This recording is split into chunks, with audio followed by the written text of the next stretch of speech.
Hey, what's up? This is Porter Robinson. I just did an interview on the Zach Sang Show. Check it out.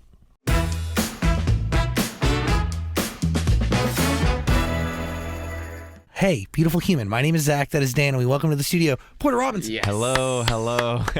So we were just talking about volumes that we work at, meaning how loud the things you listen to, or in my case, myself, is piping in our ears or in speakers.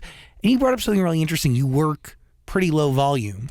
Yeah, I mean, like, oh man, I'm like disassociating right now, hearing myself. I'm doing the 1 ear off. This is how we got started on this. Is like, just for the viewers at home, like when you talk into this mic with both of the headphones on, you hear this version of your voice that's like sounds like podcast ready. It's great, right? It's like an ad for an exfoliating wash towel in my ears right now. It's Goshi link in the description below. But I was saying that, like, you were saying that you've been having some hearing problems, which is really, you should look into it, by the way, because that's scary. I got to get ahead of it. Yeah. And the truth is, to your point, like I would always make a joke where I started feeling very self-conscious about how people heard me, not through a microphone and microphone processing and through a set of speakers.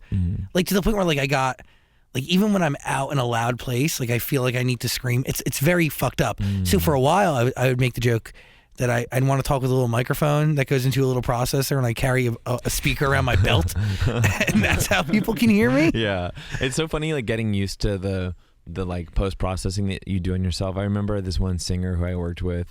Her joke was that she would, like when she was working on her vocal, she would always work with the front of house to adjust the amount of effects. So she would be like, "Can I have a little bit more like delay? Can I have a little more like high end? Can I have a little bit more reverb?" And then like she saw a video of herself and she's like, "Could I have a little bit more reverb on my face, please?" Like, yeah, it's like it, but it's interesting though, because like I think it's definitely a real thing that people live with, like the way that they're presented to the internet versus being confronted with how you actually are. Like I have this thing that I don't feel like I know what I actually look like.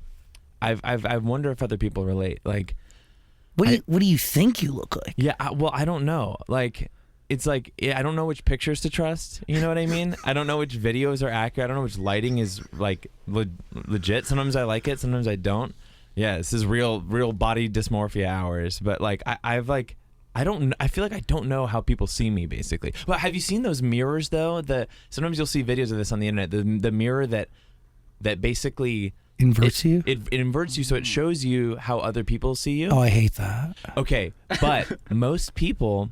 So just for context, what it is it's this series of these like 2 mirrors or 3 mirrors where you're not looking through a screen. It's an actual like analog physical mirror that shows your face, not flipped. Because when you look in a mirror, and normally the text on your shirt is flipped backwards. Yeah. So that's not how people see you. It's an inversion. Because when people look at you, when I look at you, the text on your shirt's not flipped. But there's this mirror that can actually show you how you look like. And I went to this museum in Germany where they had one, and I liked it. It was a huge relief, actually. That's yeah. I was like, oh, I like this better than the real mirror. And it's like, this is how people see you. So Does that bring you peace at all? It did. Yeah. I was like, oh, this is a nice guy. That's how I felt looking into it. Like this guy looks. I like how he carries himself. So, and I think most people feel that way. Interesting enough, there's videos of people being shown their actual reflection. Yeah. And most of the people smile, which is kind of cool. Yeah. Well, so you take some peace from that, These handsome gentlemen here. I'm seeing y'all for real. Y'all are very handsome. And you look very handsome up there as well. So there's a tie here to music in the way people perceive you. Do you feel like people get the most accurate version of who you are by listening to the bodies of work that you've put out? Wow. That's a really, really good question. I have to think on that for a second, because I think about authenticity a lot. I think about like, it's so curated. That's the thing, is that the music that I make is like, I start so many things. I start hundreds of ideas, and only one out of those hundreds ends up living into a real song that people hear. That's part of my process, is that I've always kind of tried to show the best 1% of what I do and really finally curate stuff that's up to my standard. And I think that came from being pretty hard on myself, especially like growing up and wanting, it was never me being like, oh, I got to be the GOAT. It was never like, I got to be the best of all time. But it was more like, what I'm doing isn't good enough, which is kind of sad, but I think it sort of trained me in a way to improve at what I was doing. And so it's like, it's authentic in the sense that the music that I put out is a really, really great representation of what I think is good, what I think my best work is, you know, how I would like to be perceived. But it can be a little bit like that, you know, on Instagram, how people show their best. That's literally what I thought when you're talking about like making hundreds and starting hundreds of ideas. Yeah. But only the best make it through. But the best are still attached to you. Right. You just run it through your own personal filter before you choose to share. Yeah. Yeah, that's a good point. So, maybe the way I would say it is like, it's very, very me, because it's like, even the demos that I throw away are very much my taste. At all times, I'm trying to make my own favorite thing. 100% of the time, I never sit down in the studio not trying to make my own favorite song. So when it happens, I'm like borderline manic when I make something that I love. I'm so excited about it. I actually feel, luckily I don't deal with, like, I don't think I actually have diagnosable mania, but like when I make a clip that I'm excited about, a little piece of music, I'll like walk around in my room like 100 times, like, this is it. Like no matter what happens, I gotta finish this. And it's like, so it's like, I am really my own biggest fan in a way. I'm really trying to make my own favorite stuff. I have two questions attached to that. The first question is, do you have the same routine every time you know you've like turned over something or poked something that could be great? Yeah. No, besides the walking around the room thing, that's one thing, but it's like, it's this mix of like, it's almost like a pregnancy. People use that analogy all the time because I think it's apt. It's like this tidal wave of like excitement and also anxiety, because it's like, if I don't see this through and make this everything it could be, that's gonna suck, because I can feel the potential right now. Well, this little 10-second instrumental loop is sounding like a hit song to me. You know, whatever my definition of a hit is, something that if I heard it, I would be mad jealous, you know?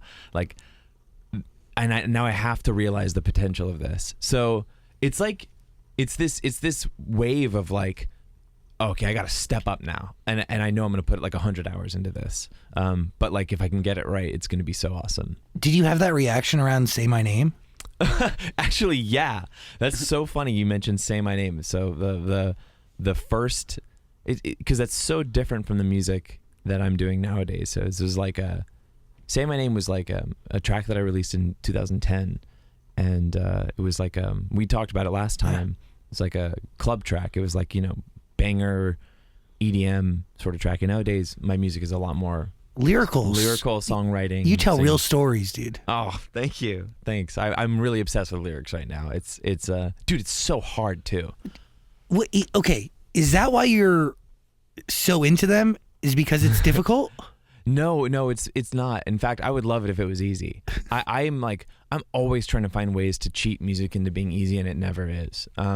But the reason I love it is because like when that lyric and the melody and the chord progression all come together, there's no higher high than that, in my opinion. When you have a transcendent lyric that hits somebody right in the heart, like a freaking Cupid's arrow or whatever, like it's like you're right. Maybe there's a little part of me that's drawn to it because it's like the ideal. It's like the jackpot. But it's like, basically what I'm saying is it's really hard to make all of those things come together. But when they do, there's no feeling like it.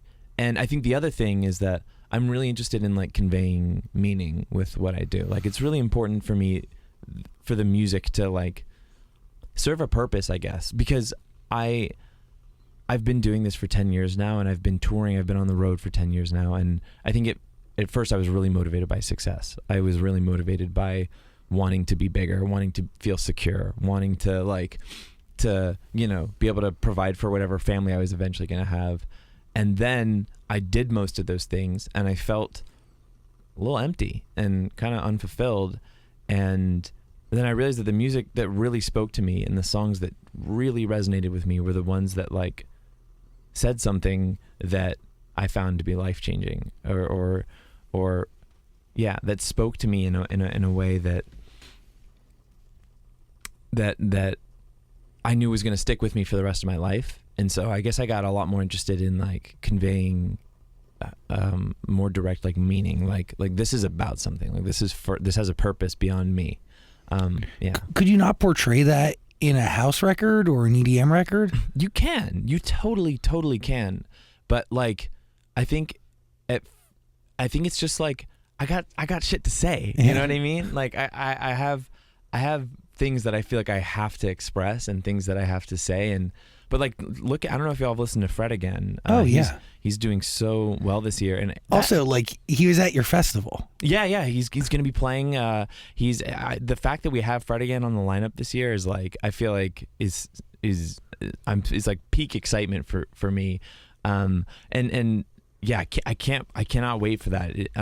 Like, because Second Sky, like that, my music festival Second Sky is like, it's like just the nicest people on earth in the crowd, and he seems like the nicest guy, just like total sweetheart. I feel like the vibes are gonna be up. I think it's gonna be awesome. But yeah, like his music, a lot of it's housey, a lot of it's clubby and deeply meaningful. So wrapped around like spoken word poems and like one or two lines, like people giving these impassioned speeches. Yeah, you got to listen to his music. By the way, we're gonna put a link in the description below if you want tickets to see Fred again at Second Sky. Which, by the way, like. I was going to tackle this later, but like, thank you, by the way. You do the coolest thing where you perform twice at your own festival. Yeah. You like this like gave me such chills because I know a lot of artists that would never do this. But this man performs once at the top. You're the first performer people see, and then you're the last. Yeah. Why? Well, okay, so every year we've done of Second Sky so far, when it first came out, the main thing that I wanted to do was like, there's so much amazing music and art out there, so many great artists, and it's hard for people to get the spotlight, like especially in this like attention economy. There's so many things pulling at us all the time, and so much great artistry falls by the wayside. And so I was like, dude, I know that there are these artists out there that my fans would absolutely fuck with. I know they would love it, and the best way I think for me to help them showcase their art is I don't want to be their label. I don't want to have like, you know, my hands in their pockets in any way. I don't want to be negotiating against them and for the record deals to get us. Like, I don't want to be a record label. I want to just like post their songs when they come out if I love them, and I want to like help them put on their show. So the idea behind my festival was like this, like Second Sky is like this super curated experience where it's like all of my favorite music in one place. And I started getting worried. I was like, what if people just come for my show at the end? Like, what if people only see my set and like, you know, what about all these other artists that I want to have a great experience here? Like, I really don't want anyone to come away from the festival feeling like they didn't get a shot, because I had that happen to me once. Yeah, I mean, that sucks. Like the thought of performing at a festival and nobody showing up to your set. Yeah, dude, it's terrible. And I've had that experience before. I opened another artist's like festival many years ago. And like, I remember walking away from the experience being like, man, like they didn't give a fuck about me, you know? And like, yeah, you know, they didn't make an effort to like help this be good for me. And so I was like, we can't have that happen in Second Sky. I really want this to be great for everyone. So I decided that one way to help would be, if people really want to see me, then if I open the festival, then you got to get your ass in there early, and then you got to watch all this other stuff that I think is great, and maybe you'll be drained by the time my headline performance comes on. But that hasn't happened so far. Although I will say, interesting, this is like, I'm still sort of figuring out what I want to do with this, but this year for Second Sky, I'm doing 2 performances, but because I'm doing a back-to-back performance under my alias Virtual Self with another artist, G. Jones, and I didn't want him to have to open the festival. So we're playing later in the day, and then I'm doing my headline slot at the end. I don't know if I'm going to do 3 sets. Oh my gosh. Yeah, I'm trying to figure that out, because like I want to do the same thing, but I feel like this year's lineup is so star-studded that it actually might be okay if I don't open the festival this year. I'm still trying to figure out what I want to do, because I love that tradition, but I feel like I might suck during the headline slot if I've already played 2 shows that day. Like, I'm gonna be out of like endorphins, you know, which is very real. Yeah. And you are making a point to keep your alias and the self that we talked to today separate, right? There's no show where those two will ever mingle at one time. Basically, yeah. I mean, no virtual self music at Porter shows. No Porter music at virtual self shows. Yeah. Ever. Okay, so I can tell you where that came from. That was me sort of like, I was tweaking a little bit in the sense that I had just come out with this project, Virtual Self, that had this very specific worldview. It was one of the first sort of like Y2K nostalgia revival things that I was aware of. And it was like, I wanted to help resuscitate this particular cyber aesthetic that it was prevalent in like a lot of Japanese games and stuff like that during the early 2000s, and just a lot of media that I loved. Like, I wanted to help cast a new favorable light on the art style and the music style. So I did this project, and it came out, and I announced a tour, and I realized that like people were gonna want to hear the Porter songs. Like people were, but I was like, no, like this aesthetic is so finely curated that like I want this show to be 2 hours of Virtual Self type of music. I don't want people expecting me to play my older hit songs. And so that was me like almost like being a little bit of a baby in a way, because I was feeling hurt. I was feeling some type of way, honestly, about people like being like, oh, I hope he plays his old songs there. I was like, no, like, and so I get it. Yeah, since then I actually have mixed the two, but at that time it was so not an option to me, because I was like, I don't want people coming to these shows where I have this whole presentation. I don't want them being bummed and booing if I don't play Sad Machine, you know? Why is it important for you to create the aliases? Aliases, that's the word. Why not just make it all Porter Robinson? Like, is there a reason you kind of separate it? There were a few reasons that I did the separation for the Virtual Self alias. The first one I think is, honestly, it's about pressure. It's like, at that time in particular, I was feeling so much creative anxiety and a lot of, I just wanted to like, I didn't want to do the next Porter thing yet because I didn't want to like brick it. I didn't want to let people down, you know? And I felt so much pressure every time I went into the studio to make something that was a worthy follow-up, that the idea of telling myself, all right, this new music I'm making has nothing to do with Porter. There's no expectations on it. And I'm so interested in curating these like hyper-specific aesthetics, these hyper-specific worldviews. Like, I literally wanted to upload my brain to this cyber Y2K universe that I had. Like, I wanted to live in it.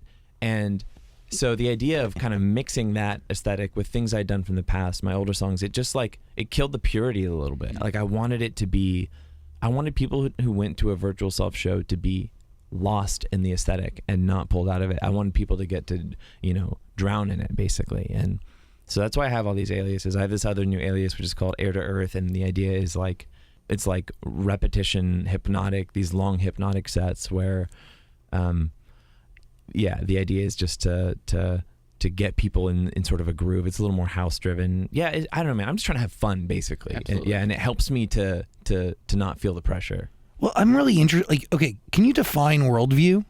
Oh yeah, absolutely. And by the way, that's something that's big in like K-pop and J-pop. Like, they all are very much into this. Also, like an alternate universe type deal, right? I think I probably started saying worldview because I was seeing a lot of like translated Japanese media. I think the word is like sekaigan, which means worldview in Japanese, and it's used a lot. And it's just sort of like, I think it's this like catch-all for, a particular piece of media's aesthetic and set of rules and the way that people behave. You know how like in like a Aaron Sorkin drama, like people talk a certain really way fast, big words. Yeah. Like that. I'm rewatching West Wing. So that's like Sorkin's like worldview. Like, I feel like in his ideal world, it's like people are all one-upping each other and they're all clever and they're all constantly flirting in this way, you know? And it's like, that's part of the like worldview. And so for like, I guess for me, I'll be like, I'm really, really interested in aesthetics, and I'll find like, oh, this vibe sort of fell to the wayside. This thing that I saw a lot of in the late 90s and early 2000s. It's so beautiful and it's disappeared, and like, I want to live there for a minute. And that's why I make these projects, and that's why I try to like give them a super specific worldview. So what starts a project like Virtual Self or Sorry. Air to Earth. Air to Earth. Air to Earth. Listen, there's no expectation that anyone remembers any of my hundreds. I have DJ Not Porter Robinson. That's another one that I really like.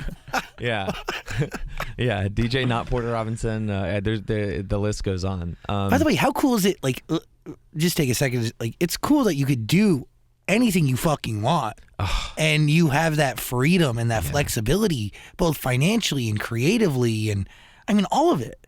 I've always said that I think the best thing about having a little bit of success was the freedom to do whatever I thought was cool. I've reflected so much on how if the circumstances in my life were different, if I hadn't had that early burst of success in the 2010s, I don't think I would have been as free to do a lot of the things that I've done. And I'm just like, you know, I'm not buying Bugattis. I'm not like, I really don't live lavishly, but the thing that I do spend a lot of money on is like, I want really nice visuals for every song. I want really, really like intricate show production. Like the thing that I spend money on is trying to, when I make a project, I want to live in it. I want to like be as immersed as possible in it. And so like, that's how I ball out. What is that attached to? Is it attached to wanting to escape from the reality that exists that we all share? Is it wanting to make tangible what you see in your mind's eye? Right. Or hear in your head? Right. Well, it probably all started when my mom never picked me up as a baby, and you know, my dad. No, I actually had great parents. I'm just like the whole psychoanalysis. By the way, I had great parents, and still have. So what is that? Yeah, no, okay. So I think I love immersion. I just like one of my favorite things that media can do to me, whether it's a video game or a movie, is where I like lose myself and I get transported to another world. You know what I mean? Like this is a very nerdy pull, but like things like World of Warcraft and all the MMOs of the early 2000s. Yeah, getting to like make a character and like go to another planet and feel like I lived there. It has nothing to do with finding our current world miserable. It's just like, it's cool. It's really cool. But I will say though that like the last record I did, an album called Nurture, was about realizing that the planet that we live on is a fucking MMORPG. It is a fantasy world. It is like amazing. And I know I annoy people with this, but like one of my favorite things to do is to be like I'll just take a random object and really like this water bottle. Dude, if you gave me like 20 years to make this without any instruction, I couldn't do it. You know, like look at the intricate like lines around it, and it's like it has a purpose. Well, it's just like or like look at all those like wires up there. I mean, people can't see them, but like how long does it take to make a couch? I know I'm seeing like I'm on mushrooms right now, but it's like I do try. I think as you grow up, you sort of stop.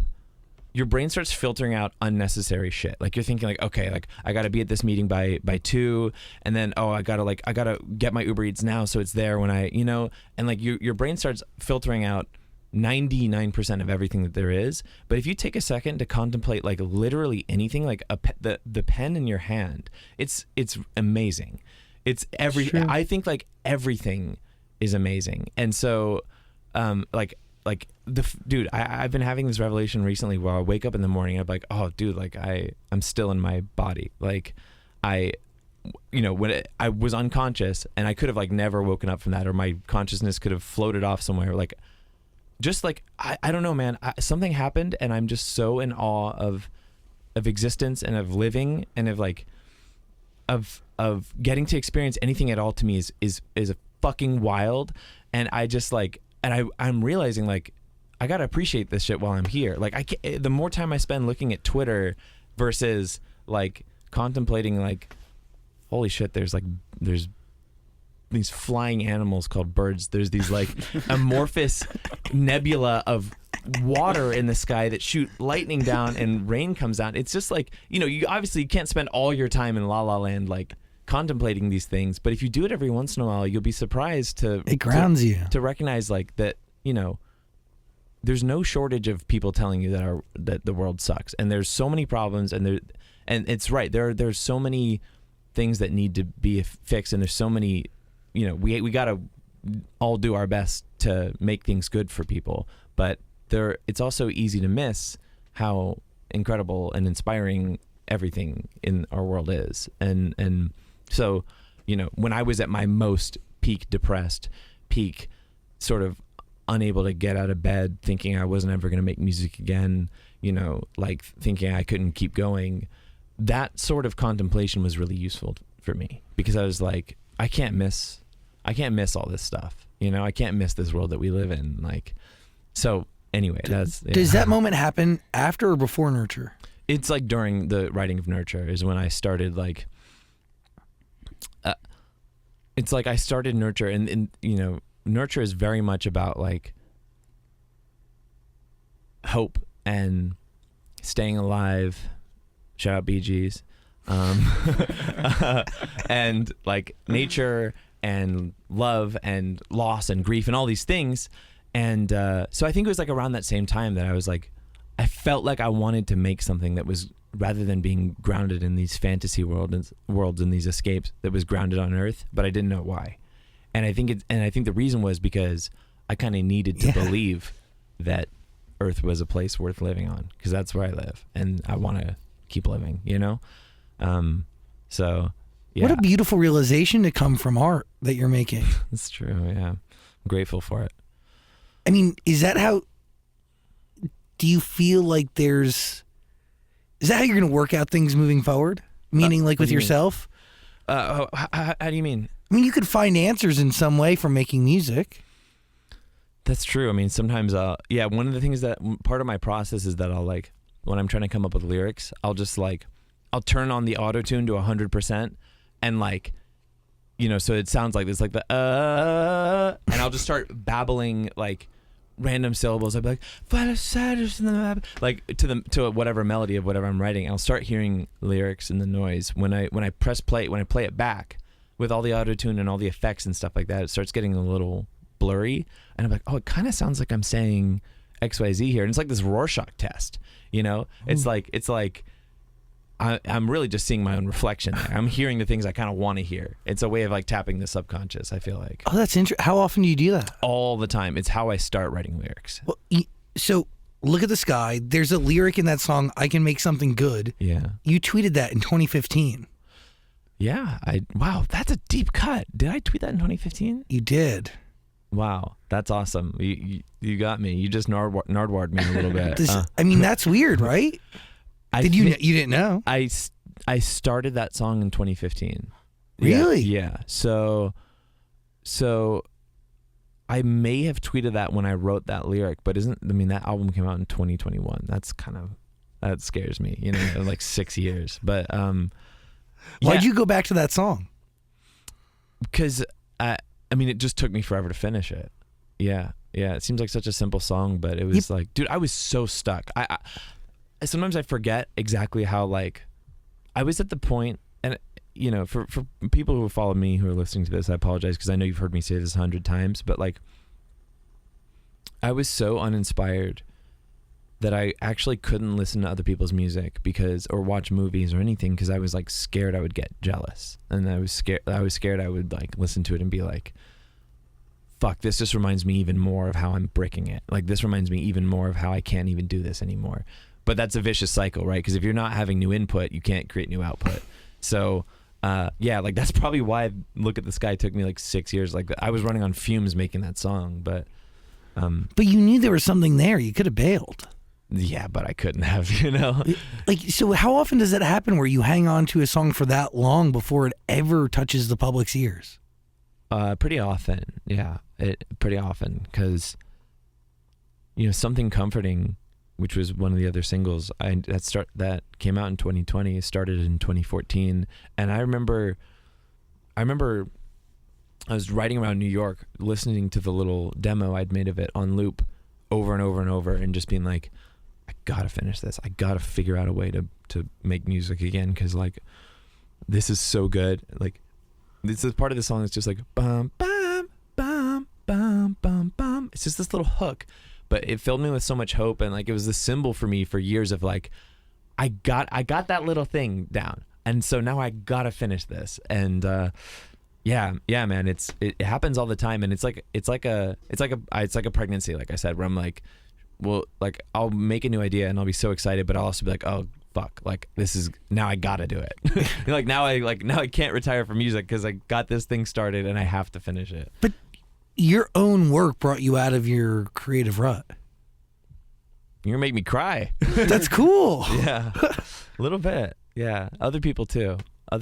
But you're right that like some stuff I started gave me the motivation to keep going. That's true. When you're working on a song for 6 or 7 years, how often do you go back and revisit it? Because like you can't work on it for 6 years straight. You'll drive yourself crazy. Yeah, exactly. And it doesn't, that would end up being like 1,000 hours on a single song. And sometimes it's like I have to shelf something because I got to develop a skill to get to the point that I can finish it. Like I started Look at the Sky, and at that point I was not good at writing lyrics yet. I just didn't have enough hours at it. Like I was like, I thought like, I've been making music for 10 years. Lyrics is going to be easy. You just say what you're thinking and like, or you just say some shit. And I didn't realize that it's this whole other mountain that you got to climb. It's another 10,000 hours that needs to be spent. Exactly. I'm trying to learn the guitar now too. And I'm like, I just can feel, I'm like, oh, here we go again. Yeah, but like this shit gives me goosebumps because like you could literally coast, Yeah. but yet you're choosing to tackle new challenges and continue to learn. I love it. I love it. And also, I don't want to lose my spark. I think that also comes up too. I'm like, I feel like if I keep doing the same things over and over, I've seen artists who I love start to phone it in, and it's depressing.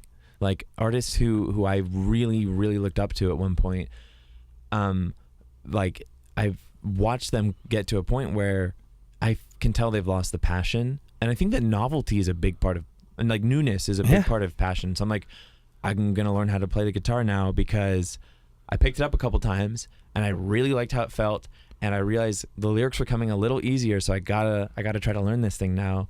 But it's because like, yeah, man, I just don't like, I don't want to suck. I really feel that. I really don't want to like, I don't want to have peaked. I don't want to have, I want my best to be yet to come, and that doesn't have to be fame. It doesn't have to be success. Like I'm down to play 100-person venues. I'm like, I just want to keep writing songs, like I just went to a concert in a 300-person venue recently, and I was like, this is inspiring. Like, yeah. So anyway, it's different, right? When you could feel that connectivity. Yeah. The intimacy is like unmatched. Yeah. You could see faces. I know. And it's something that I've struggled with a little bit because the new album is very intimate like that. It's very personal.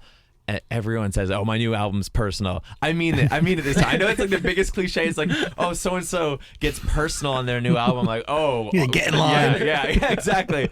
But no, for real this time. I mean it.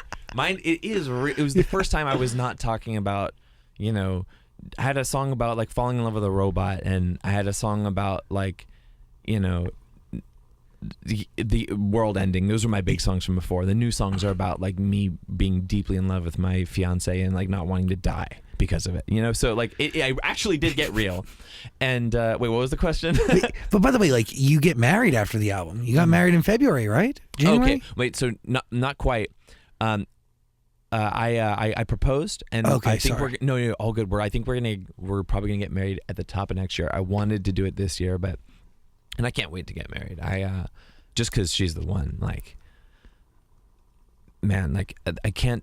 It's really, for me, it's really wild being with somebody whose instincts are so good on what's gonna be helpful to me. Like, for example, when you're kind of feeling depressed and you're feeling down, and you're like, your brain's saying like, I want to eat like potato chips and I want to like watch Netflix, and the last thing that I want to do is like clean up my studio or whatever. Like, having somebody in my life who has such an incredible insight into what's actually going to help me, I'm like, yeah, I think I'm just going to do like this. And she's like, all right, you can, but like, you'll probably feel better if you do this. And I'm like, I've gotten to this point in my life where I'm like, you're so right. Oh, fine. Like, but that's somebody who brings out the best in you. Yeah, 100%. 100%. That's like it's like a dream partner. Let me take a second to really feel that, because I seriously am with somebody who, yeah, I mean, I think especially like being in the public eye, every person that I would meet and talk to, I greeted with this level of skepticism of like, you know, what do you kind of want, you know, a little bit. And why was this different? Because she just truly doesn't give a fuck about all that. It's kind of amazing. Like, she's so not concerned with what's cool or what other people think is cool. She's just grounded in her values, man. I've seen it. Like, one of the very first exchanges I ever had with her, she flew out to meet me in San Francisco in 2016, and I remember I was like hanging out with her backstage, and a friend of ours who is she's like a really petite, she's just like a small woman. Basically this moment came up where she's like, I'm gonna go to my car, this smaller girl, and it was like Rika's first time hanging out with me. That's my fiance Rika, and I had to go somewhere, so she had this choice in front of her of like, either like she could go with me, she could keep hanging out with me, and she's like, I'm gonna make sure that this girl gets to her car safely. And everything that's followed from that has been like, oh, like, she doesn't care about impressing me, she doesn't care about being cool, she doesn't care about Instagram followers, anything like that. She's so just like, she's based, man. She's really grounded in her actual values and what she thinks is right, and stubbornly so.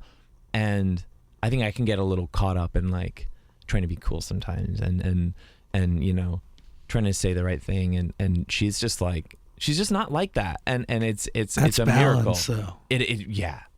That's great. I feel like I'm coming on here bragging, like I'm at my festival, like I'm getting married. It's awesome. She's incredible though. It's like it's the best thing that's ever happened to me, and I just love her so much. And does that love change the way you make music? Yeah, for sure. Because I'm writing love songs now, which I've never done before. And for Porter Robinson, or yeah. I the last record had only time in my life I made a song in a single night was this song called Blossom. Every other song takes me a fucking year, and years. Yeah, and this song I wrote in a single night. I loaded up this patch on my piano that makes this guitar sound. I didn't know how to play guitar, but I could like play the guitar on the piano, and I cried my eyes out. And you can actually hear me like sort of crying on I'm crying on the beat. That could be my new producer tag. Crying on the beat. DJ crying on the beat. Yeah, it was like this. I wrote it and I drove home and I said, will you get in the car with me? I want to show you something. And she cried too, and she's not normally like that, but it really touched her. And when I proposed to her, I got a little quartet and a string arrangement of that song, and I sat down at the piano and sat her down, and her favorite flowers were there by this fireplace. I sat down and I could not get a single word out because I was crying. But I played it with my hands, but I was like singing the song like this. Yeah, you know, it's that's a big difference for me. I didn't think I was gonna be writing love songs a few years ago, and now Are you actively writing stuff now every day? Mm-hmm. Yeah, I am. Right now I'm kind of feeling like I'm ready for that, like some new stuff. I think I spent a little bit of time this year in particular, like doing things that I felt like people were gonna like. Rather than that, you know, a little bit. I feel like. I mean, first of all, Nurture was the #1 album on Fader. You release a record for League of Legends. Yes. Which there has to be that's cool. Yeah, no, it's super cool. It's more. Your fiance introduced you to League of Legends, right? That is true. Yeah. I guess I'm just saying I want to challenge. I want to challenge people again. But like, yeah. So the League story is kind of funny. Dude, I never thought I would make a song for like a video game, especially at this point in my life, because like I've been so averse to, you know, brand tie-ups. I've said no to everything my whole life because I'm like, people are just gonna sniff out that it's like it's just like it could be whack, you know. But in this case, like with League, first of all, yeah, my fiance introduced me to the game 2 years ago, and like she actually begged me to play. I used to go play VR games, and she would go play League. And she'd be like, it would be really cool if we could play together. And so at the beginning of the pandemic, some of my best friends in the world are this DJ boy band from Austin, Texas called Wave Dash. They're awesome. Look them up. My friend James Ivey, who's an incredible singer-songwriter. They all played League. And so at the beginning of the pandemic, I was like, we all sort of got together on Discord and we would all play every night. And it was just this thing, like even my manager plays, Garrett, our buddy. Yeah. Oh my God, you're in the group with, I know everybody in your League group. Yeah. You, by the way, very cool group of people playing League of Legends. Let's just Michael, say. we got Michael Clifford. Yeah, Michael Clifford's in our group. Yeah, and it's like it's the most elite of League of Legends groups out there. I don't know, they got Imagine Dragons playing League of Legends. Oh, that's pretty baller. Yeah, we got Jordan Jenkins, he's an NFL player who's also in yeah, but Jordan and Michael Clifford are really close friends. But yeah, it was just like I grinded on that game, and I've punched a wall, and I've been like yes, because like when the thing is. Here's the thing is like for me as I've gotten older, a lot of video games kind of don't hit for me in the way that they did when I was a kid, and I feel like it's like a lot of the newer games are very handholdy. They make things too easy for you. You sort of log into the game and it's like you got your 10,000 bonus credits you can spend on the in-game store, and I'm like, where is the heart in this? And the thing that stuck with me about League is that there's no hand-holding. Like the first time you log into League of Legends and play, you get fucked by mercilessly by the enemy team. Like you get like you will get destroyed. Like, and so when you finally it's a little bit like Elden Ring. I don't know if it's like the Dark Souls games. It's like when you finally do something, when you finally like get a kill and you There's finally pride and a reward. Yeah, it's meaningful because you know how hard you had to work to get that, and you know that fucker is trying as hard as he can to kill you back, and that you like bested someone who was paying attention. So and then when it's a 5v5 game. Yeah. So when it's me and then Michael Clifford and Jordan Jenkins and one of the dudes from Wave Dash and James Ivey, and like we're all playing together and we're losing super hard, but then we all clutch up and we focus and like we win in the end in like a hour-long game. It's seriously like if we had a big thing of Gatorade, we would be pouring it on each other. It's like the feeling of sports. Like it's so exciting. And so, my fiance Rika, she was like, if you ever do something with League of Legends, like please can I just contribute one thing? Can I just make one little noise in the microphone? You put it in the background. It was like I always think about how Pharrell, when Daft Punk did Random Access Memories, he told them like, if I can just play the tambourine on one song, I will drop everything I'm doing just to play a tambourine on a Daft Punk record. That was Rika with League of Legends music. She's like, if I can do anything. So actually, what'd she add? There's this whole choir section that's entirely her voice. Actually, I wrote out this choir part and we recorded her several times, and. Yeah, it's during the pre-chorus, and there's this moment where I say like, someday I'll be overcast and you won't have to cry. And also the lyrics are very much about her in a sort of alternate universe way. But so she's officially in League of Legends, and she. But also like pretty fucking cool. Oh yeah. It's. I mean, I felt like the man for sure doing that for her, being like, Rika, I'm gonna put you in League, like I'm gonna put you in your favorite game. I definitely felt like, I felt like a hero a little bit. Do you play the game differently after you know that you've had a creative hand in adding to it? Well, there's some of the characters and like skins and stuff like that where like some of their abilities are like emotes. You hear my song playing, and that gets me super happy. And they played my That's song. So cool. They played my song, and like when the match starts, there's like always a little bit of like ambient music. And this guy from Riot Games named Brendan Williams made like a orchestral version of our song. And when you first start playing the game, that song plays. And I remember the first day that I logged in when they were doing this event, like around my song, seeing it's like. People in League of Legends, they're gonna hate me. Riot's gonna hate me for saying this, but like it's a notoriously like aggro game. Like people are not always the nicest to each other. It's a known issue that people like if you mess up, people will flame you. And I remember logging into the game and hearing the music and seeing people typing like, "Oh, the music's so pretty," and like I was like peeking. So then I was streaming the game, and I really wanted that to happen again, and I think I typed in the chat, I was like, hey, what do y'all think about the music? And I was like, sucks. Like on stream. Yeah, like. When League approaches you, where do you start? Like, how do you begin even making a song for them? That's a really good question, because when they first hit me up to do something together, I wanted to make sure that they knew what they were signing up for, because like, you know, I got all these aliases, my music has changed so much over the years. I was like, do they want something like Say My Name, like a banger, like what I was doing in 2010? So I was like, I'll take a meeting with them. And I got on the meeting and asked them a bunch of questions. So it's for this thing called Star Guardian, which is their like magical girl anime aesthetic skin line that they do. And so like I listened to a bunch of the previous music that they had done for this, and I just wanted to like make sure that I was the right fit for them. So I remember asking them like, all right, if you guys had 5 attribute points to put into the following 3 like skills of like how cute you want the song to be, how emotional you want the song to be, and how epic you want the song to be, how would you assign those 5 points?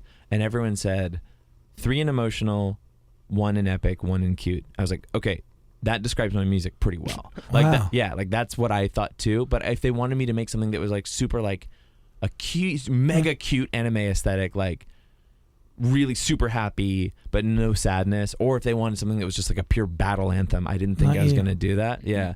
And so I realized that they were all pretty much like fans and kind of got it. And so then I said, because y'all, I've talked about this, like y'all know it can take me years to do something, and they have all their like timelines. They're like major gaming company, and so I was like, give me a week and I'll see what I come up with. And then I wrote the second line of the chorus, which is the like, don't look for me, I'm just a story you've been told. And then I was like, oh, like this, now I gotta finish. You gotta finish it. Yeah, exactly.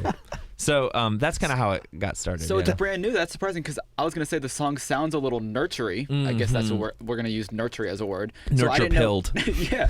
So I didn't know if you had almost like leftover songs that you went back and revisited and said, you know what, this could work. I'll rework this one. I'll grab this part of this one. Yeah, I think it's part of the to use, like, I know we're in Zach saying world, we're in pop world. I'll say part of the nurture era. You know, it's part of the it's part of the nurture era. Because I feel like pop.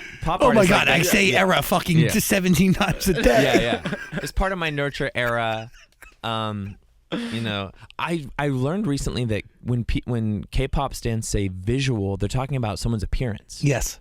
That blew my mind, because like in electronic music, like someone's visual is like their live show video. Like what's going on behind them? Yeah. And I was like, I would see something like, oh, like, you know, Stan, whoever, like I think it was a new group, like their visual is insane. And I was like, oh, cool, they have like cool live visuals. Let me check it out. And I watched their music video, and I was like, who was it? I actually I don't remember. Yeah, that's okay. And I also don't want to say the wrong one. That's smart. Yeah, saying nothing. Yeah, I know, but I was like, oh, so I mean, I'm still sort of pilling myself on the like all the pop term. What's new? What's the like hot new pop terminology? K-pop is using a lot of worldview, really concept. Like, what's the right, different concepts for songs or albums, or each artist has their own concept that they want to bring to life. No, like terms being up there. What's the one thing I've learned a little bit about is like sometimes in like for previews for new singles or for albums, they'll like release a piece of music that's like not part of the song. I've seen something like this where like they'll like make like it'll be like a instrumental thing that previews a new album or something like that is not part of the actual record.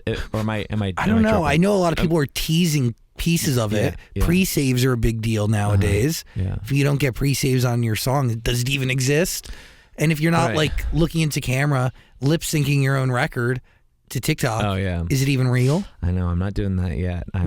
You don't need to. Yeah, I mean, do I though? I mean, I don't know. It doesn't need to be a part. No, this doesn't need to be a new alias that you concoct, which is a modern day pop star. Yeah, wow. I'll take inspiration from Fave TikToks 420. I don't know if y'all have seen that. Fave TikToks 420 is this Instagram account that's like, it's run by one of my friends, but it's like this.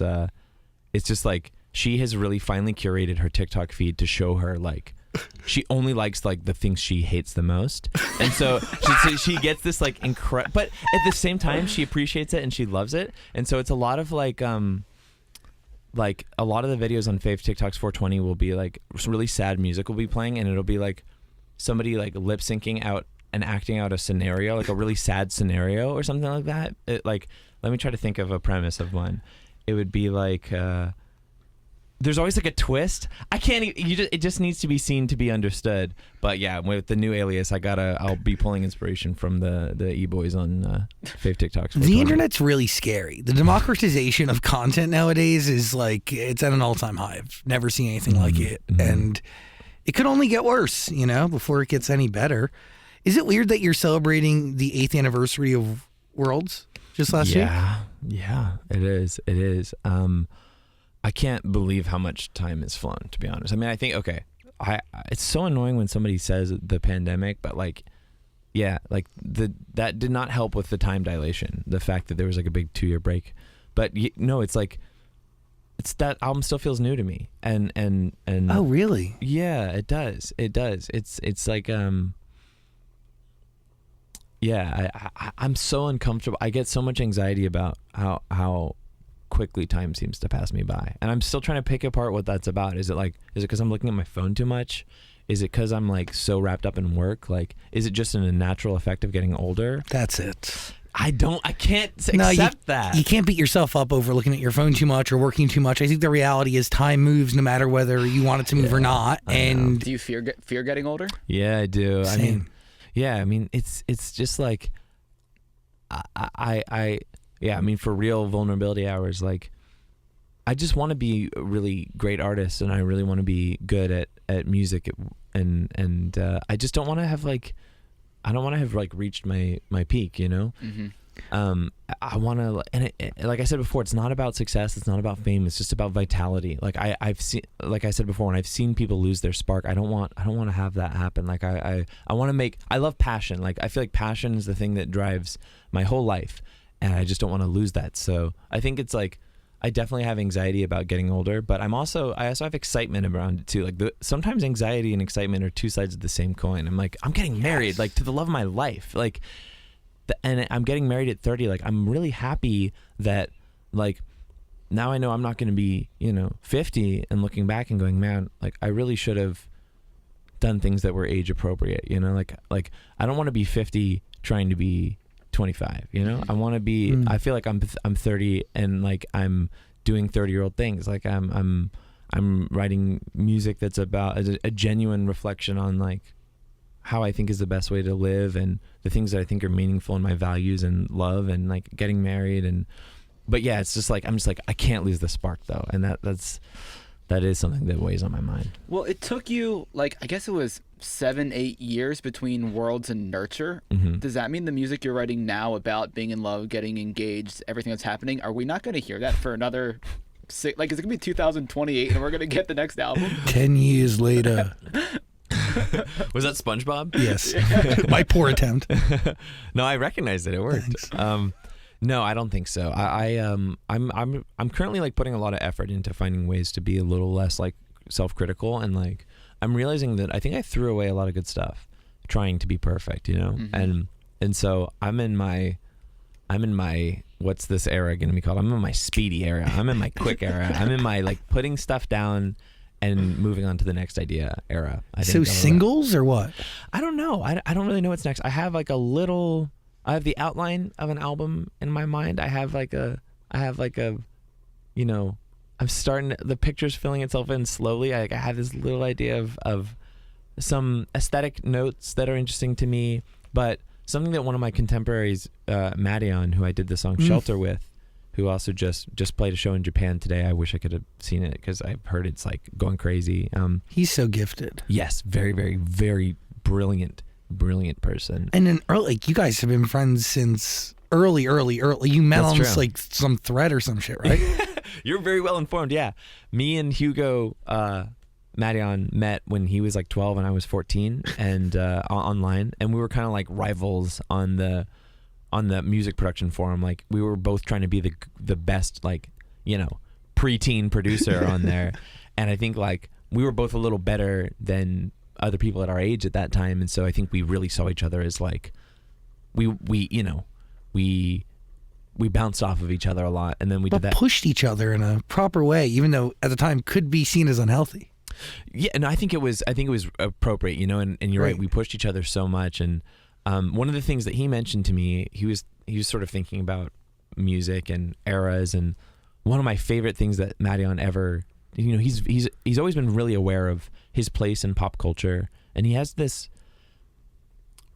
way of thinking. Like his first, he blew up off of a viral video. He kind of like, as far as I know, created that genre of those launchpad videos where you would see somebody with their hands on a little MIDI controller, and they would be triggering samples. And he had like a turbo viral video when he was like 15 years old of himself doing this, and it was the first one that I ever saw. He did this live mashup of all of his favorite songs by pressing samples with his hands.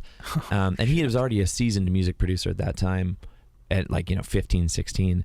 And this isn't true anymore, but for the longest time, his Twitter bio was music artist from the 10s, which I thought was, and he had that during the 2010s, which I thought was like really kind of brilliant. You know, it's just like he's looking at his legacy. But one of the things that he said about like eras was, he was like, you know, you don't want to commit to what your new, you know, it's like, what is it? You don't want to like marry the first girl you meet, in a way. It's like you don't want to get too committed to the first idea you have for what your next project could be. Like the first little thing, like, oh, this is new, this is kind of shiny, this like this little aesthetic or this idea, this approach, this worldview, like this could be my new record. And it's very easy to go all in on that and not like wait and watch your line a little longer to see if something else comes along. So, interesting. Yeah, I'm trying to do that right now. I'm trying to see, like, I have my first thing that I think is kind of cool, but let me see. Date around. Yeah, exactly. Yeah, When not really, not literally. No dating around right now. When you say first thing, is that a sound? Is that a song? Is that a clip? Is that a visual? Like, what do you mean by first?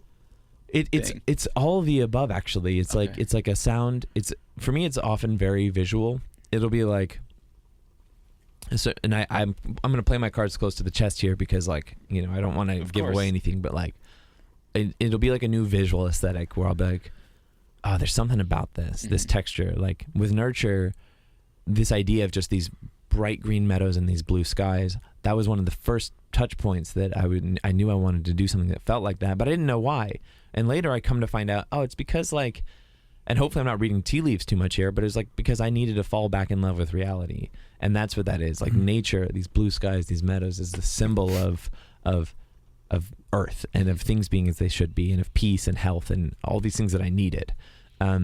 So I'll get like a little visual in my head, and usually a little paired with a little bit of nostalgia, a little bit of new nostalgia, like, you know, something that has just recently come back into, or other people don't see it yet, in my opinion, but it's like something that I think could come back. So usually a little bit of that, a little bit of a visual, and a little bit of a sound.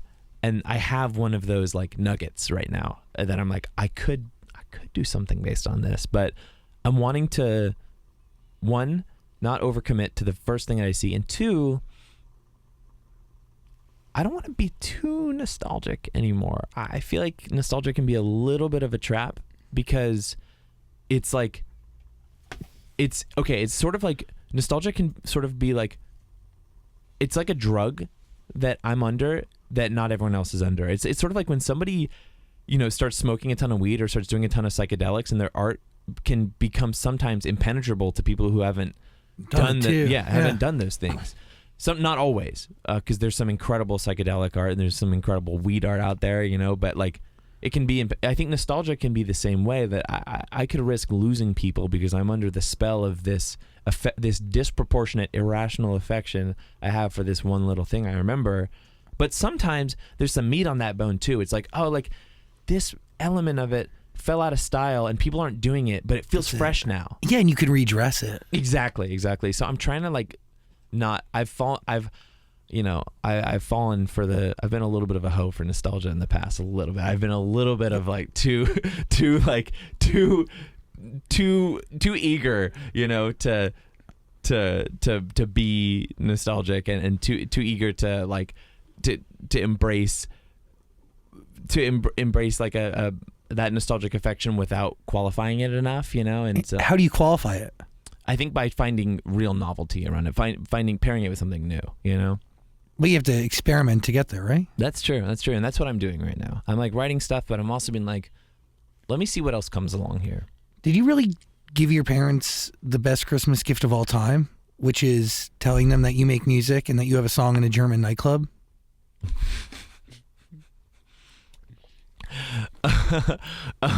Wait, what do you mean by that? You told your parents on Christmas Day that you were making music. That's how they found out on Christmas Day. And you said that your song was playing in a German nightclub. Wow, yeah, that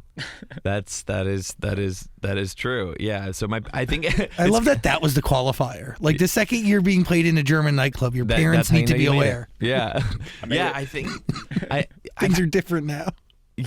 I remember those early moments too of when like my parents started seeing a little bit of like, I wasn't just messing around on the computer with pirated software anymore. I was like, people were starting to buy it and stuff like that. And I think that was meaningful to my parents because like that was how they knew that it wasn't just like a hobby, I guess.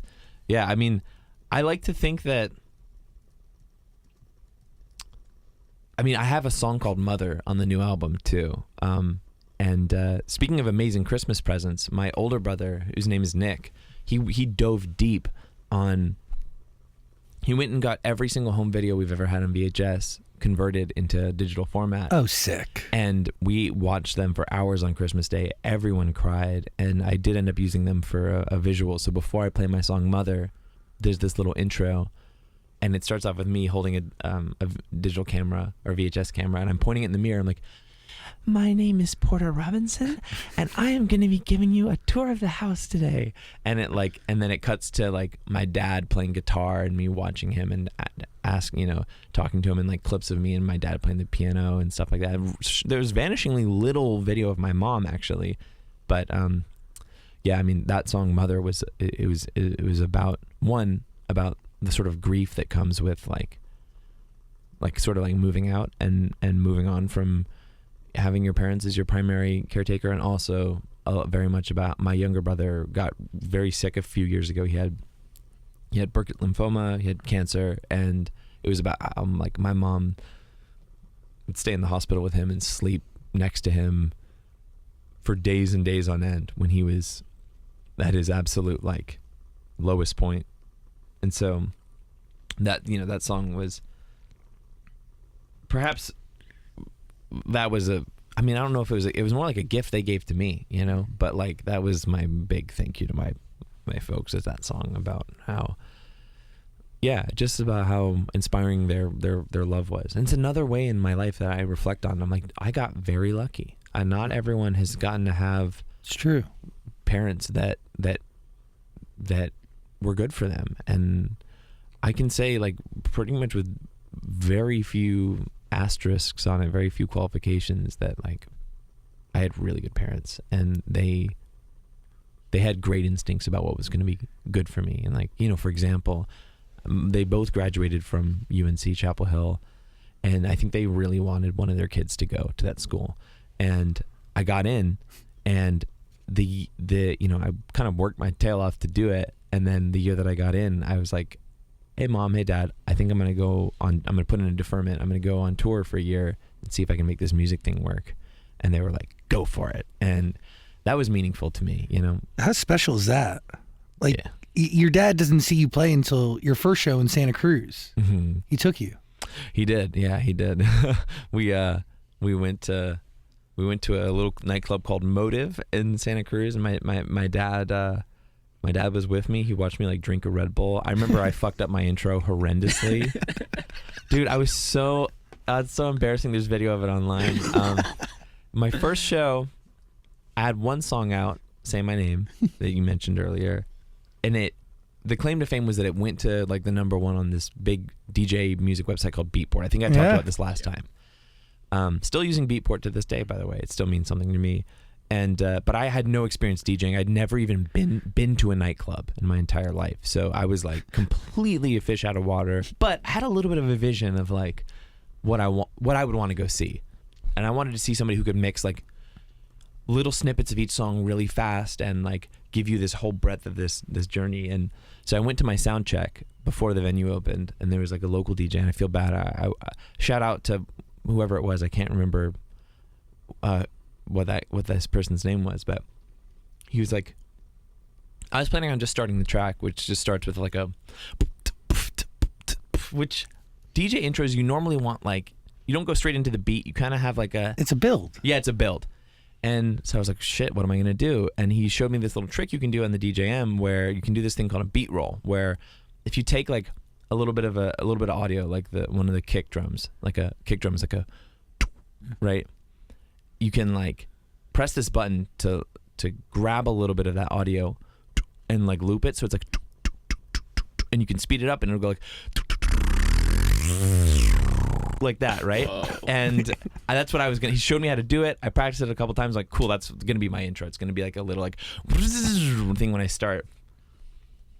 I did not have enough experience with that equipment. I didn't know what I was doing, and so like, what it actually was is like the effect was on, but the actual track was playing through too. So it just sounded like you hear the steady beat playing in the background. It's like doom doom. Doom, doom, and behind it you hear like doom, doom, doom, doom, doom, doom. It just sounds like a DJ making a huge mistake. Like off rip, I plug in all my stuff and I bricked it. And I still reflect on that sometimes when I feel like I'm out of my element and I'm like, I have a plan, but I think I'm supposed to do something else because someone told me to, or because I think it's what you know. Yeah, I got to do my thing, So I still carry that with me. Can you verbalize the sounds you want in your music? Because like even that noise that you're able to make is pretty fucking impressive. I got a couple of them on deck. I have a couple party tricks. Again, people who have watched me, who have heard me, they're gonna be like, "Oh, here he goes again with the like." You don't need to do them if you don't want. I'm doing them. Okay, I'm locked in. You better do them. Okay, I've got a little bit of a drum sound that I've been working on recently. Wait, let me get some water going. I got the dry mouth going. This is preparation. Listen, you gotta lubricate the chords. You gotta. It's a rigorous. I get steam going. All right, so this is gonna be more familiar for music producers, but there's this thing that you do when you're making music when you're trying to pick like the ideal snare drum, for example. So there's different drums that you use. There's like the low drum, which is the kick drum, the bass drum. It's like the right, and then you have hi hats that are more like they can be like or they can be like And the snare drum is the thing that's usually on the second and fourth beat. So in the typical beats like right, and so I'm able to do this little bit of an impression of when you're scrolling through all the different snare sounds you have in your folder and listening to a bunch of different ones trying to pick the best one. So it sort of sounds like it'll be like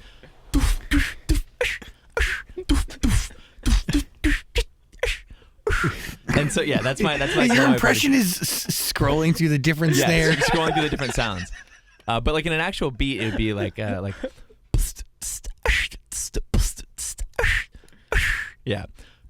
I got a few of them. Yeah, I the thing is that like I know it's like I'm beatboxing on the Zach Sang show, but but like it's it's like I was always sort of that like very fidgety ADHD kid that I would be like walking around school going like just like always had music on the dome. Do you hear sounds like that don't exist, like as you just exist? Oh, interesting. Like what do you mean? Like, can you like if you're just going about your day and something is not actually being played, do you get what I'm saying? Yeah, like do I just hear music? Shit in your head? I do. Yeah. I as I'm walking around, I'll like have random chord progressions and melodies and stuff appear in my head, and I don't know if y'all have ever had this experience where like if you've been like reading a book for like 4 or 5 hours and then you go to bed, or if you've been like playing the same mobile game as you're going to bed, you'll kind of see it. Yeah. It's sort of like that. It's just like, it's almost like I spend so much time thinking about working on listening and doing music that it's just sort of playing in my head and it's running in as a background process in my brain all the time where like, and I'm not on like, like Jacob Collier, Charlie Puth, those people are like truly like, I feel like they were like born to do music in a real way. Whereas I feel like for me, I really love music. I think I'm good at it, but I also think that like music is the thing that I chose. it didn't choose me, you know? And like, I think that if I had gotten into something else, I could have been as passionate about something. Like, I don't feel like I'm like a savant. I don't feel like I'm like Mr. Savant. Like I'm not like crazy at the piano. I'm not, but it's more like I feel like I have like a lot of passion and a lot of determination to just like make a million things until I find something that gets me super excited. So, but I said that to my dad and he's like, "No, you were supposed to do music." I'm like, "Okay." But yeah. I feel like, I don't know, you're pretty good at it. Yeah, I feel like you were. No, that's like, what else would you do? I was really interested in psychology when I was in high school, and I think a lot of my music is kind of has a bit of a psychological like tilt to it, not like a psychological horror way, but like well-being. I think is like a big through line of. Well, I think understanding people is a big portion of like what it takes to create art, but also understanding yourself and dissecting yourself. Yeah, sometimes I feel like that's the problem for me. Like I do feel like I'm watching myself a lot of the time. Like, do y'all feel that way? Like, do y'all feel like, I think like especially like with a public facing thing, you sort of become aware of yourself as this character at a certain point, you know? Oh yeah. You know, you feel like, oh, that's what Zach would do, you know? Like, do y'all ever feel that? Like, but it's weird. I get what you're saying, but I do feel like maybe because I've been doing this for 15 years and it's been a part of my being for so long, but I do feel like I'm just one and the same. But I do feel very much out of body sometimes where I feel like I'm watching myself. What's that like? Weird. Very weird. And it's mostly in like crowded situations. Oh, interesting. Is it like a little dissociation thing where you feel like I could be somebody else watching me? Like I can feel like I'm looking at myself in a social setting. It's fucked up. Yeah. Does it feel bad? Yeah, I hate it. Yeah. It's like a little. I kind of know what you mean. But yeah, I feel like the internet and like, I don't know, more than ever, people are like young people are setting up their Instagram or their TikTok in a way that's like poising themselves to become public figures. You know, people have these online personas from a very early age, like just in case it works out for them. Yes. You know what I mean? Yeah. How crazy is it? You nail on the head. Yeah. Like everybody's an influencer just in case. Yeah, like you need to put that foot forward because you don't know if it could be you. Yeah. And like I think that changes how we act, right? Like it's like you're already curating this very self-aware aesthetic and personality and set of things that people know you're interested in. And yeah, it's like I wonder what it would be like to just be like a bug and just or just like to be a snail. Like I once saw like what are like they're not trying to they're impressing nobody. Yeah, exactly. It's like I feel like humans are so social and so created to be like really aware of where they fall in the group that we're highly sensitive to social approval and disapproval. Like, you know, when getting dragged is the worst feeling. It's like physical pain because it's like people in an in-group telling you don't belong. It's horrible. Mm-hmm. But I do think people shouldn't be dismayed or deterred by the possibility of being dragged because I think a lot of people don't tap into things that could be laying dormant, great gifts that they may have or talents that they have within because they're afraid. They're scared, you know? Oh, that's what if so it real. fails? What if people attack me or come at me? Great art is never made because people are afraid. That is so well put. And to anyone listening, just loop what Zach just said. Like, forget everything else that I said. That I was thinking about this in the car, like yesterday, from that exact same perspective of like, well, I can't remember what the name of that prominent shame researcher is. Yeah, I'm bricking it by not remembering her name right now. But she studies shame, and one of the things that she talks about is how the feeling of shame, of like, you know, when someone gets publicly shamed, or when somebody tells you, you know, you should have done this, or you're not good enough, or like, yikes, it's something you've done, you know, or say you've embarrassed yourself, whatever. It's this social thing.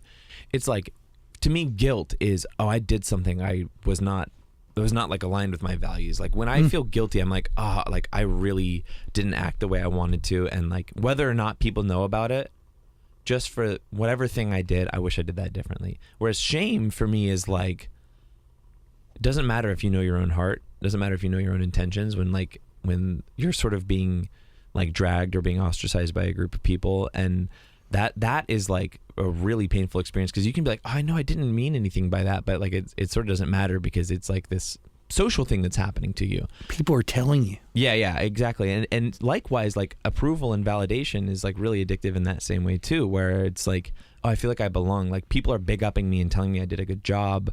Like I feel like accepted as one of the people now. And like one of the things that she talks about is one of the things she says that I think is great. I gotta look up her name.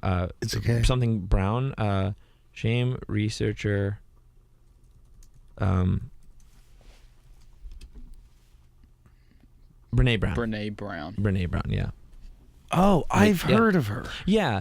One of the things that she says is she's like, when you are truly, she talks a lot about vulnerability and how like vulnerability and shame are like two sides of the same coin or something like that. And what you're saying is like great art doesn't come from a place of fear. I think it comes from a place of vulnerability and of like risk.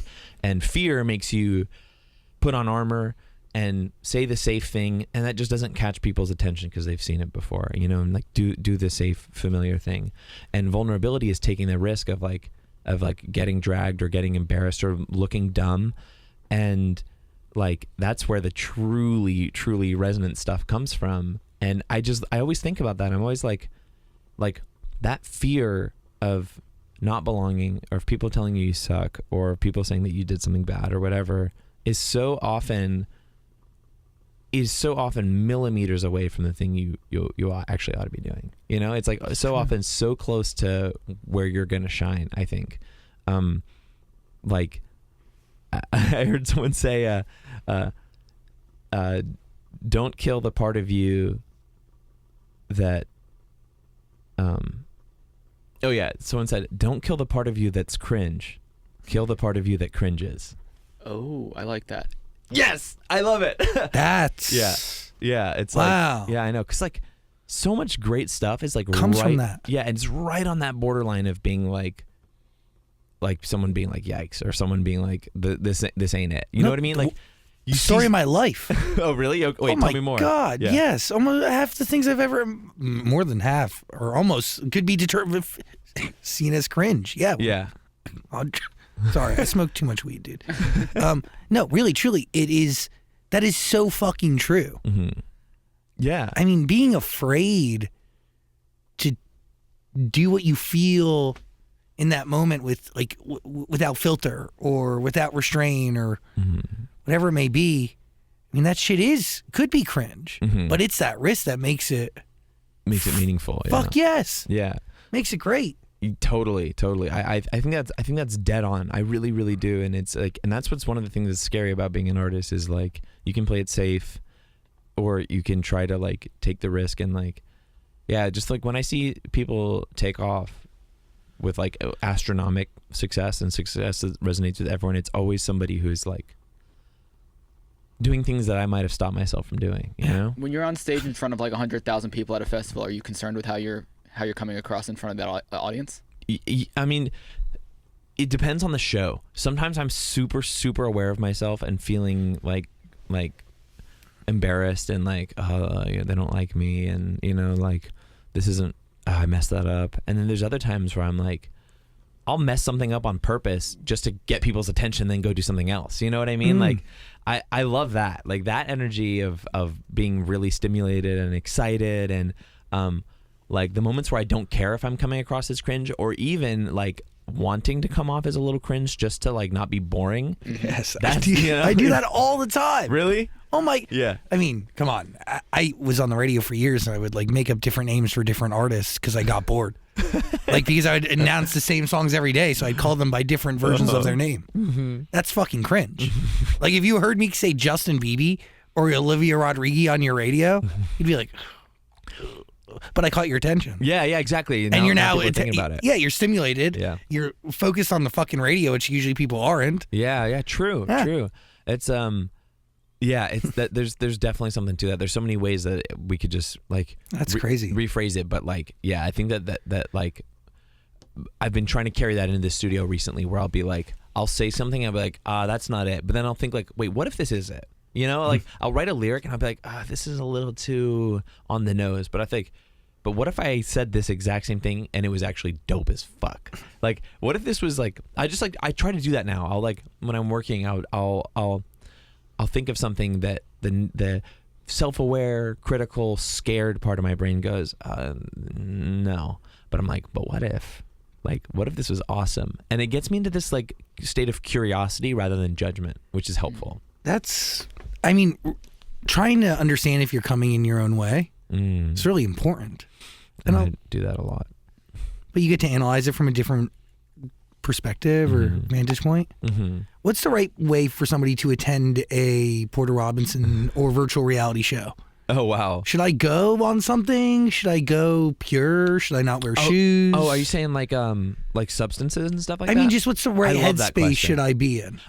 Yeah. So I feel like that's a really interesting question. I feel like the last album, Nurture, is like the sober album, actually. I feel like that record is so about, or maybe it's a little bit of this like a microdose album. I've never done any psychedelics. Ever? Yeah, I haven't. I'm interested, but like I'm a little scared too. I mean, if it ain't broke, don't fix it. Right, exactly. But like the way that I hear people talk about acid trips, or the way I hear people talk about mushrooms, it really reminds me of a lot of things that I feel just from mindfulness, and like what I was saying earlier about the water bottle, of finding ordinary things extremely fascinating, and like sort of eliminating the typical conscious, like in subconscious and like intellectual filters that help you filter out unnecessary information, and suddenly like you can do that with your own attention or through meditation by like finding everything interesting is what I was talking about. It makes you feel before. grateful. Yeah. Gratitude is a huge part of this too. So I don't know, maybe a little bit of the like psychedelics, like the I wonder when I'm gonna write my like bath salts album, or what's gonna be my there was this like drug that they used to sell in gas stations that made everyone have a horrible trip. Oh my God, you're talking about like you mean like the shitty weed, like the fake weed? No, it was like dude, they sold it in gas stations, and you all know what I'm talking about? Poppers. No. Yeah, no, I do know what you're talking about. I'm trying to find the name. What was that? Of it. Like it's what is it called? Salvia. Oh Salvia. my God. Yeah, Salvia. Famously consumed by Miley Cyrus. Wait, really? What's her story? There's this. Do you remember that? There's this one video when she like hit a bong and she like hit Salvia. Yeah, it's so fucking weird. Dude, I'm in my Salvia era. I've heard some people say that like Salvia is like this psyop because it was like the one drug that they allowed to be legal, because it's universally known to just be deeply unpleasant and unsettling and scary. Which is why they want you to take it. They want you to take it. So kids are like, fuck this. I'm never opening my third eye. I'm never like let's shut that real tight. Yeah, it's like it's obviously such a like goofy conspiracy, but like there's a little part of me that's like I get it. Yeah, I can see that. Dude, I have a friend that's like, I thought he was addicted for a while to fucking ayahuasca. Oh, I thought you were gonna say salvia. Okay, yeah. Oh no, yeah. bro, he was going on fucking ayahuasca trips every 3 weeks, and I was like, there's no way that's okay. Is ayahuasca the same thing? It's like it's DMT. Yes. Yeah, I know that it's like a different way of consuming it, and there's some like sacred like aspects of it, but crazy. Yeah, his makeup artist was also his shaman. So wow. I don't know what that says though about the shaman. Like, if you moonlight as a shaman, like, are you really a shaman? Yeah, that's it's. Come to my house in Northridge or Encino, and let's saying go like to the backyard. you gotta commit to shamanhood. I mean, yeah, I feel like if you're gonna be a shaman and you're going to, I don't know, share the gift of ayahuasca or whatever it may be, the plants that Mother Earth gives us, which I love her. I mean, maybe I want to know that like this is what you do. You know what I'm saying? Right. Like, you're not also like driving Uber Eats, like grooming people for like a press run earlier in the day just to come home and make a concoction in a clay vase so I can that I sip from. In a weird way, though, I'm just like, I feel like there's something like in a weird way I trust it more, because it's like this person who is a makeup artist and a shaman at the same time is like, it's a little bit like cool and effortless to be like, yeah, I don't have to like try to like put on the shaman aesthetic at all times. Like, I do this for you. Yeah. It's just like, it's like, I'm more skeptical of the person who's trying to look like a shaman at all times. You know, I mean, not that I'm out shopping for shamans right now. I really haven't, like, I have not done drugs. But like, ever? Have you ever smoked cannabis? No. Really? Yeah. Have you ever? Do you get drunk? Ever? I used to drink, so yeah, I do drugs. Used to though. I used to drink a lot. And I used to, well, no, not used to. I drink a fuck ton of caffeine. So that's like, but yeah, What's your caffeine source of choice? I like it all, baby. I've never energy done drinks. I like coffee. I like tea. Matcha. I fuck with matcha. Yeah, I know. The thing that I'm thinking about is like I'm thinking about alcohol right now. I'm like, if I seem distracted, it's because I stopped drinking because. Well, for a few reasons. One, my fiance really, really hates it. She like just is like averse to like alcohol, doesn't like the smell, doesn't like how people act when they're on it. And I realized that I was drinking before every single show as a way of coping with like anxiety. Like I had stage fright, and I was scared that like if I wasn't loose up there, that I wasn't gonna like be giving any passion, or you know, I was just gonna look stiff and scared up there. So when I stopped drinking before shows, first 3 shows were really, really hard. And after that, I realized like, oh dude, like I thought, because I would only drink at shows. I never drank at home. I never got drunk, but I would sometimes get drunk at my own shows.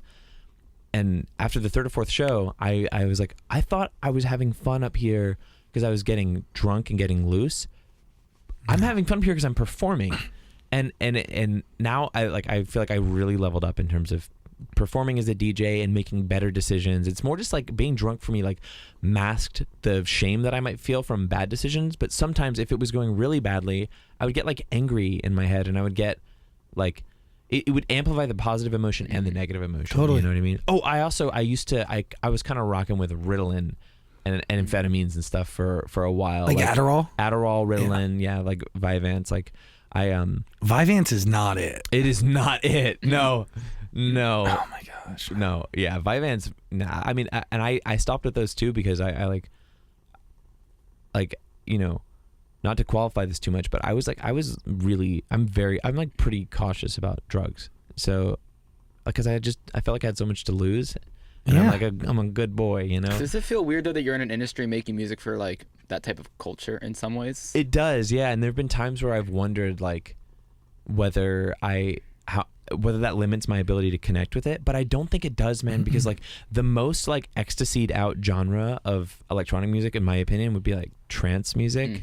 Is like reach for the lights, like this like ecstasy and like repetition, and like I love that music so much and always have, and I feel like I can't quite imagine it, but I feel like I sort of can, and I feel like I get what music resonates with somebody who is like rolling, and I feel like I get what resonates with like generally with most of the types of drugs. But like I used to take like to help with music production, I would take like the baby dose. Like I would take the baby dose of Ritalin and I would snap it in half.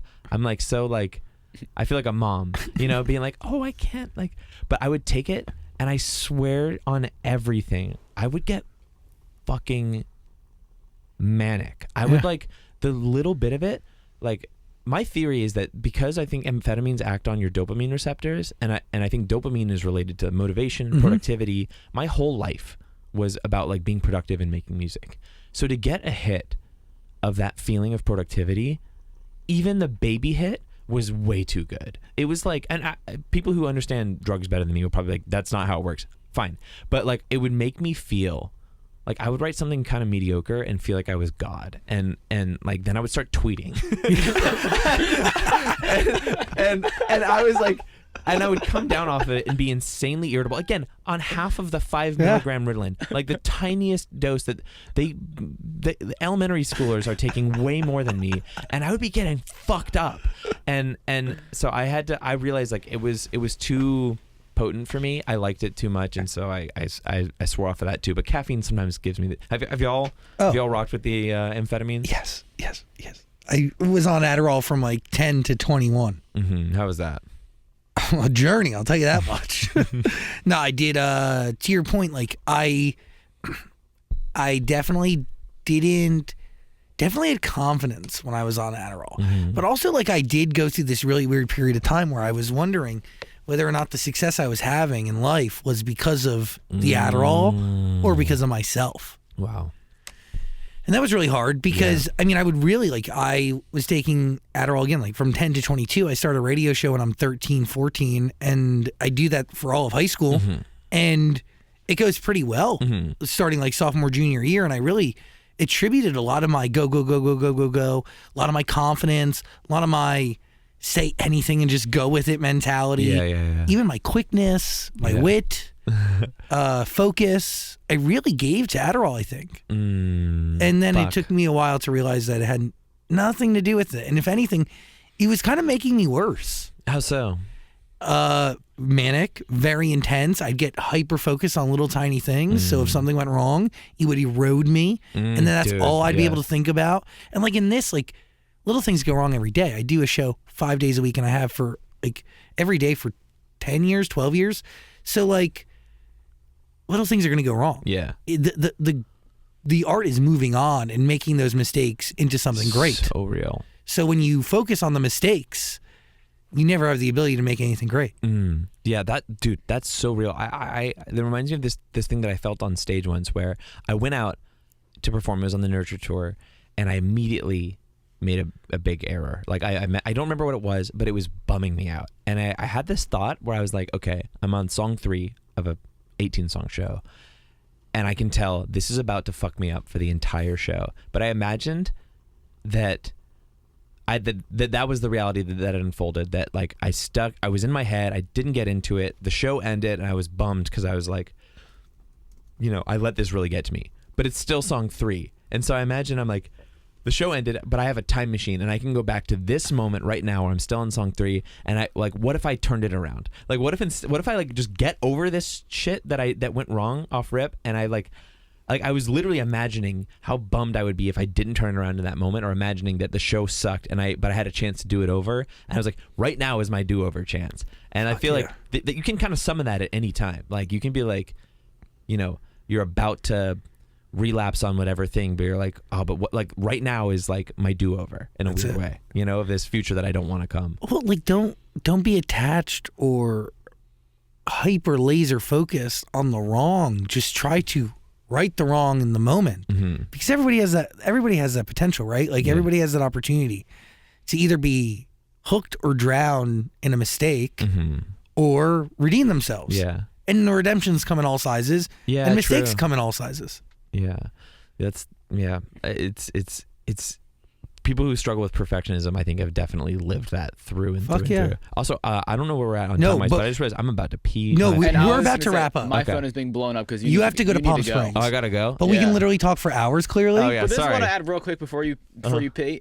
I barely drink. I don't do drugs, and I fucking love Nurture. So I think it's like great sober people music. Musician's one of his favorite songs of all time. I love Musician. Like ever since the first time we interviewed you, I just listened to it all the time. Really? Yes. Oh man, that means so much to me. I'm working on like a little bit of a new version for Musician for the new show that I think is like takes the things that I love about that song and like brings them out even more. I hope you like it, because I hope so too. I love that song too. I love Musician. It's so good. Thank you. That's like my inner pop head kind of came out on that one. I was like, well, that means a lot. Much appreciated. Sober music era. That's the new era. That's right. What's my next era though, guys? I need y'all's help with.